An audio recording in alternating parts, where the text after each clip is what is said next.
24 तास नाशिक सन्मान co-powered by Deepak builders and developers selling experiences not just homes special partner Tata motors commercial vehicles better always SBI life माझ्यासाठी माझ्या जीवलगांसाठी बाबा जाधव मसाले खजिना मराठी चवीचा अस्सल खा अस्सल रहा Medicover hospitals bringing European health standards to India venue partner Enrise by Sayaji Nashik.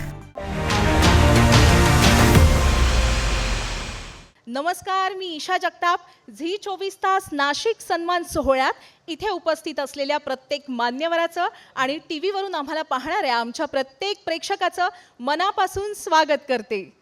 Zee 24 तास नाशिक सन्मान co-powered by Deepak builders and developers selling experiences not just homes special partner Tata motors commercial vehicles better always special partner SBI life माझ्यासाठी माझ्या जीवलगांसाठी बाबा जाधव मसाले खजिना मराठी चवीचा अस्सल खा अस्सल रहा Medicover hospitals bringing European health standards to India. आणि आपले आजचे व्हेन्यू पार्टनर आहेत जिथे हा सुरेख सोहळा पार पडतोय ते आहे एनराइज बाय सयाजी नाशिक. सर्व स्पेशल पार्टनर्सचे खूप खूप मनापासून धन्यवाद. दीपक चंदे जे प्रसिद्ध बिल्डर आहेत आणि त्यांच्याशी चर्चा करण्यासाठी मी निमंत्रित करते माझ्या वरिष्ठ सहकारी अनुपमा खानविलकर यांना. सुरुवात करूया सत्र नाशिककरांच्या स्वप्नपूर्तीसाठी एक पाऊल पुढे. झी 24 तास आयोजित नाशिक सन्मान 2026 मध्ये मी अनुपमा खानविलकर पुन्हा एकदा आपल्या सगळ्यांचं मनापासून स्वागत करते. खरं तर आज नाशिकमध्ये हा कार्यक्रम करताना आम्हाला मनापासून खूप आनंद होतोय. वेगळ्या नगरीमध्ये खरं तर इथल्याच वेगवेगळ्या क्षेत्रातल्या आम्ही मान्यवरांना इथे आमंत्रित करून त्यांच्या जे वेगळे कलागुण आहेत त्यांच्या जे वेगळं योगदान या क्षेत्रांमध्ये वेगवेगळे आहे ते सगळं आम्ही जाणून घेण्याचा प्रयत्न करतोय. आणि त्यासाठी हे खास सत्र आम्ही इथे ठेवलेलं आहे ते म्हणजे नाशिककरांच्या स्वप्नपूर्ती साठी एक पाऊल पुढे. आणि यासाठी सध्या माझ्याबरोबर आहे दीपक बिल्डर्स चे संस्थापक डेव्हलपर्सचे दीपक चंदे सर, म्हणजेच त्यांना खरं तर आपण DBD ग्रुप असं ओळखतो. नाशिकच्या विकासातला खूप महत्त्वाचा वाटा त्यांनी आत्तापर्यंत उचललेला आहे. नाशिक शहराच्या प्रगतीमध्ये विस्तारासाठी अग्रणी संस्थांपैकी एक म्हणून खरं तर दीपक बिल्डर्स ओळखले जातात. दीपक सरांची ओळख करून द्यायची जर झाली तर या व्यवसायामध्ये 37 वर्षांचा त्यांचा प्रदीर्घ अनुभव आहे. संपूर्ण नाशिकमध्ये जवळपास 100हून अधिक कमर्शियल त्याचप्रमाणे निवासी प्रकल्प यशस्वीरित्या त्यांनी पूर्ण केलेले आहेत. दिग्गज ब्रँडसोबत भागीदारी आहे जसं की world trade centre, Vivanta hotels, Westside, Zudio, Star Bazaar आणि अशा अनेक नामांकित ब्रँड्सबरोबर व्यावसायिक टायअप्स त्यांनी केलेत. खरं तर सरांची त्यांची व्यावसायिकदृष्ट्या मी ओळख करून दिली, पण त्यांचं योगदान हे सामाजिकदृष्ट्यासुद्धा खूप मोठं आहे. त्यांना मोठी समाजकार्याची आवड आहे. सातत्यानं वेगवेगळ्या उपक्रमातून त्यांचं हे समाजकार्य सुरू असतं आणि नाशिकच्या विकासासाठी नाशिकच्या प्रगतीसाठी ते खूप काम करत असतात. आणि याच दृष्टीनं आज आपल्याला त्यांच्याबरोबर चर्चा करायची आहे. दीपक सर, झी 24 तासच्या या मंचावर आपलं स्वागत करते. आणि खरं तर तुमच्यासारख्या व्यक्तिमत्वाबरोबर बोलताना मला प्रचंड आनंद होतोय. आपण काही वेळापूर्वी अनौपचारिकसुद्धा बोललो आणि मला खूप एक वेगळा गुण जाणवला की तुम्ही फक्त व्यवसाय करणारे एक उद्योजक नाही आहात, तर नाशिकच्या खऱ्या अर्थानं विकासासाठी प्रगतीसाठी काम करणारे एक खूप गुणी व्यक्तिमत्व आहात. तर तुमचा हा सगळा प्रवास मला आज या आपल्या मुलाखतीमधून उलगडून दाखवायचा आहे. आपण त्या दृष्टीनं सुरुवात करूया. धार्मिक खरं तर तीर्थक्षेत्र म्हणून नाशिकची ओळख आहे आणि बदलत्या आधुनिक नाशिकबद्दल नेमकं नाशिककर म्हणून तुम्हाला काय वाटतं? नमस्कार.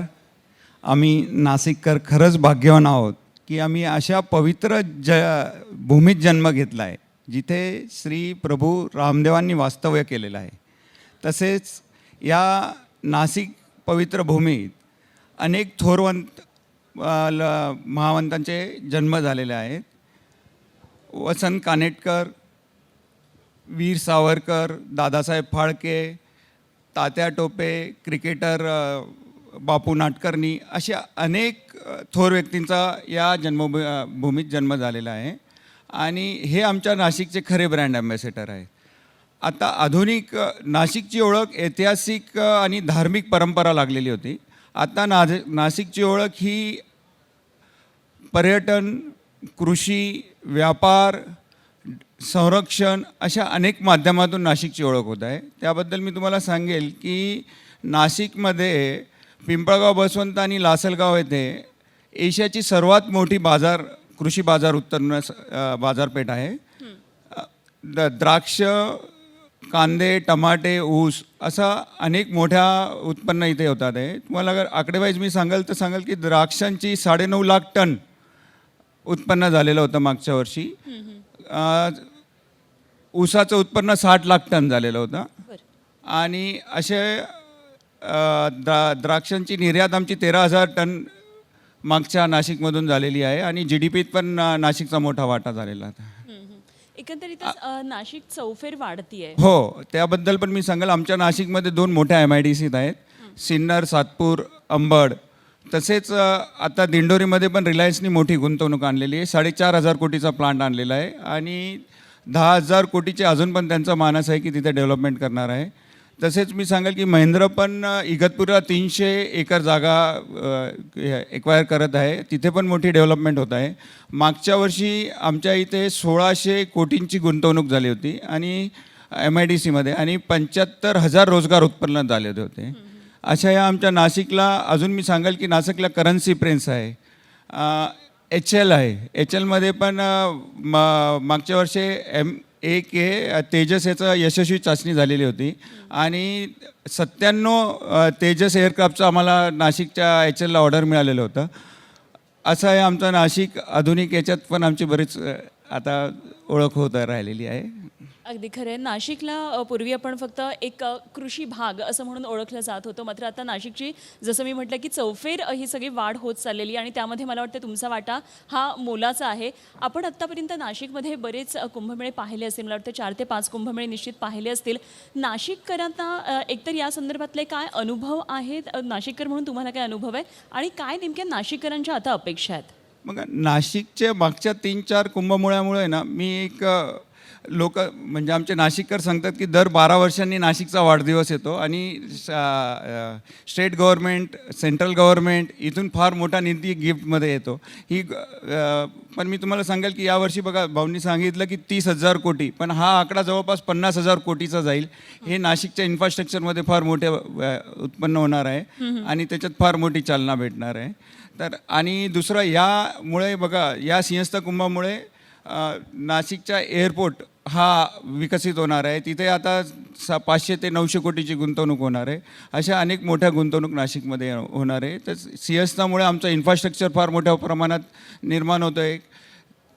आणि अजून रेल्वेचं आमचं फार आधुनिकीकरण होत आहे, एअरपोर्टचं होत आहे, तसेच बस स्टँड वगैरे की. आणि दुसरं, आता मी कसारा ते मनमाड बोललो तुम्हाला की हा लोकल 10,000 कोटी येणार आहे. तर याच्यामुळे खेडेगाव आणि यांच्या लहान मोठ्या उद्योगांना फार मोठा चालना भेटणार आहे. अगदी पायाभूत सुविधांबद्दल सर तुम्हाला काय सांगायचं, काय नेमकी आणखी आवश्यकता आहे, या दृष्टीनं काय काय गरजेचं आहे असं तुम्हाला वाटतं?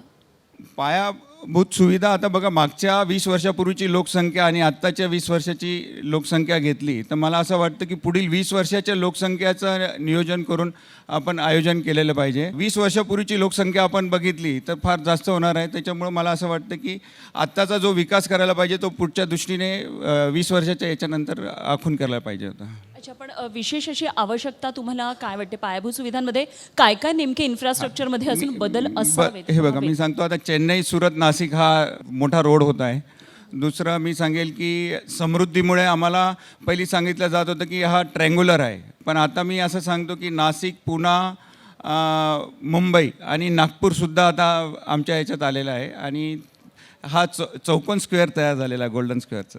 वा वा, क्या बात आहे. असं सगळ्यात महत्त्वाचं गोष्ट, जेव्हा आम्ही नाशिकला बघतो माध्यमांमधून किंवा वेगवेगळ्या पेपर्समधून आपण पाहतो, तेव्हा नाशिक सध्या 2 गोष्टींसाठी खूप चर्चेत आहे. एक म्हणजे क्राईम, नाशिकमध्ये वाढत चाललेले गुन्हे, आणि दुसरं म्हणजे इथली ट्रॅफिकची समस्या. तर एक नाशिककर म्हणून तुम्हाला काय वाटतं? बघा, मी आधी क्राईमबद्दल मी तुमच्या मताशी जास्त सहमत नाही आहे.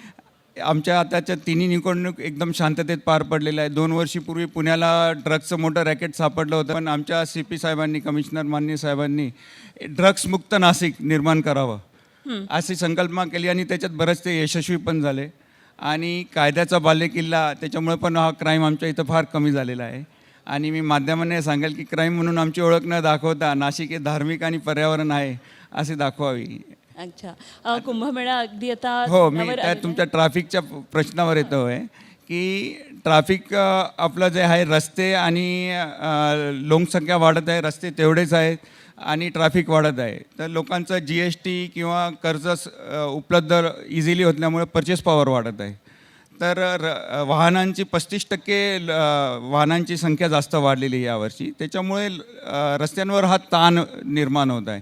पण मी नाशिककरांना पण किंवा नागरिकांना आवाहन करेल की आपण वाहतुकीचे नियम पाळले तर हा प्रशासनावरील ताणही कमी होईल आणि वाहतूक सुरळीत होण्यासही मदत होईल. तसेच आता आमच्या नाशिकचे ते द्वारका सर्कल 240 कोटींचं मंजूर केलेलं आहे. इंदिरा बोगदा इथं करत आहे. सर्व रस्ते पण मोठे करत आहे. तर रहदारीचा हा प्रश्न लवकरच मला वाटतं सुटून जाईल. बरं, आता जसं मी म्हटलं की कुंभमेळा अगदी तोंडावर आलेला आहे. या दृष्टीनं सगळी प्रशासनाची तर तयारी सुरू आहेच आहे, पण एक नाशिककर म्हणून तुम्हाला काय नेमक्या अपेक्षा या कुंभमेळ्याच्या दरम्यान आहेत? नाशिकचे जे आत्ता चेन्नई सुरत नाशिक हा लवकर होणं पाहिजे. नाशिक पुन्हा स्पीड रेल्वे जे नियोजन आहे ते लवकर होण्याला पाहिजे असं मला वाटतं. वाढवण बंदराचा हा एक मोठा रोड येत आहे. रिंग रोड भाऊंनी सांगितलं की फार मोठ्या प्रमाणात होतं. ह्या ज्या आहेत त्या वेळेत व्हाव्या अशा आमच्या नाशिककरांच्या अपेक्षा आहेत. लिस्ट आमच्या नाशिककरांची फार मोठी आहे, पण मला असं वाटतं की या सर्व लवकर व्हाव्या. ओके, आता जसं आपला कुंभमेळ्याचा हा विषय सुरू आहे, नाशिकमध्ये आता कुंभमेळा जेव्हा येऊ घातला आहे, फक्त देशातून नाही तर परदेशातून सुद्धा खूप पर्यटक येत असतात. हा कुंभमेळा कसा होतो हे पाहण्यासाठी नाशिकमध्ये खूप प्रचंड प्रमाणामध्ये गर्दी होईल. तर या दृष्टीनं नेमकं काय काय तुम्हाला अपेक्षित आहे, काय विकास व्हावा अजून असं तुम्हाला अपेक्षित? बघा, सिंहस्थात जो माणूस येईल ना तो फक्त नाशिकपुरता मर्यादित नाही राहणार. तो शिर्डी, त्र्यंबकेश्वर, वणी ह्या अनेक ठिकाणी तो जाणार आहे. त्याच्यामुळं हा त्रिकोण आपला कॉरिडॉर एक तयार झाला पाहिजे असं मला वाटतं आहे. तसंच उज्जैनच्या धर्तीवर तपोवन, काळाराम मंदिर ह्या सर्व आणि गोदाघाट हा जो 16 किलोमीटर करता येते त्याचं डेव्हलपमेंट होणं गरजेचं आहे. ओके, मग या दृष्टीने तुम्हाला काय नेमकं केंद्र सरकार, राज्य सरकारकडे तुमची मागणी काय असेल, काय नेमक्या अपेक्षा तुम्ही व्यक्त करता? बघ, केंद्र आणि ह्या सरकारने आता 30 ते 40 हजार कोटी रुपये दिलेले आहे. ते अजून पण पुढे जातील, मला असं वाटतं 50,000 कोटीपर्यंत जातील. आणि जे डेव्हलपमेंट आता चाललेली आहे तसं मी तुम्हाला सांगेल की केंद्राचीच नाही तर आता हे केंद्र आणि महाराष्ट्रात दोघांमध्ये सरकार जे आहे ते एकच सरकार आहे. ते धार्मिक आणि सनातन धर्म मानणारं सरकार आहे.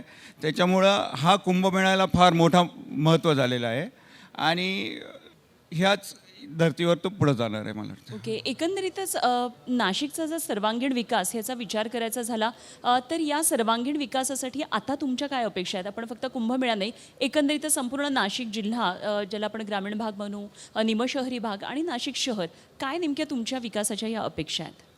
नाशिकच्याकडून आम्हाला अपेक्षा तर फार आहे, मी सांगितलं. पण ह्या सर्व गोष्टीच्या आता आम्ही भाऊंनी जवळपास सर्वच उत्तरं दिलेली आहे की नाशिकला मोठं भांडवल येत आहे केंद्र आणि याच्या सरकारकडून. आमचे जे माननीय मुख्यमंत्री आहे त्यांच्या पण विकासाची दूरदृष्टी आहे, त्यांची प्रामाणिक इच्छा आहे काम करण्याची आणि ह्या सर्व अपेक्षांची पूर्तता करण्यासाठी आमचे माननीय कुंभमंत्री महाजन साहेब आहेत. त्या याच्यात ते या संकल्पांची ते स्वप्नांची पूर्तता करतील आणि हा कुंभमेळा फार ऐतिहासिकदृष्ट्या आमच्या नाशिकच्या विकासासाठी फार अगदी. सर, आपण ज्या व्यवसायामध्ये आहात त्यामध्ये तुम्ही नाशिककरांची स्वप्नपूर्ती केलेली आहे. जे घराचं स्वप्न पाहतात त्यांच्यासाठी तुम्ही असंख्य घरं बांधली आहेत. जे कमर्शियल प्लेसेस ज्यांचं खरं तर स्वप्न असतं अशांची स्वप्नपूर्ती आपण केलेली आहे. याच दृष्टीने मला एक खूप महत्त्वाचा प्रश्न विचारायचा आहे की नाशिकला खूप जण जे नाशिकच्या बाहेरचे आहेत ते खूप चांगलं डेस्टिनेशन म्हणून पाहतात, कारण इथलं वातावरण आहे, एकंदरीतच निसर्ग आहे, नाशिकमधले लोक आहेत. मला तुम्ही सांगा की नाशिकमध्ये घर का घ्यावं लोकांनी? नाही, हा आमच्या बांधकाम विषयासाठी फार योग्य प्रश्न आहे. नाशिक हे धार्मिक स्थळ आहे, पर्यावरणासाठी चांगलं आहे, क्राईम कमी आहे, इथे इन्फ्रास्ट्रक्चर जवळ आहे. समृद्धीमुळे हा आमचा पूर्ण नाशिकचा विकास वेगाने वाढणार आहे. अजून एअरपोर्ट आहेत, रेल्वे कनेक्टिव्हिटी आहे, तर या अशा बऱ्याच गोष्टी आहेत. तसेच मुंबई आणि नाशिकच्या मानाने इथे जो लँड कॉस्ट आणि कन्स्ट्रक्शन कॉस्ट कमी आहे आणि मला असं वाटतं या धार्मिक तीर्थस्थानामुळे बरेच लोकांचा कला नाशिककडे जोराने वाढतं. अगदी. जसा जसा नाशिकचा विकास झाला तसतसा तुमचा सुद्धा विकास झाला. मला वाटतं हाच नाशिकचा विकास आणि तुमचा विकास असाच होत राहो याच अपेक्षा मी व्यक्त करते. शुभेच्छा तुम्हाला या निमित्तानं देते आणि तुम्ही आज आमच्या या कार्यक्रमात चर्चासत्रात सहभागी झालात त्याबद्दल मनापासून आभार मानते. धन्यवाद. झी 24 तास नाशिक सन्मान co-powered by Deepak builders and developers selling experiences not just homes special partner Tata motors commercial vehicles better always SBI life माझ्यासाठी माझ्या जीवलगांसाठी बाबा जाधव मसाले खजिना मराठी चवीचा अस्सल खा अस्सल रहा Medicover hospitals bringing European health standards to India venue partner Enrise by Sayaji Nashik.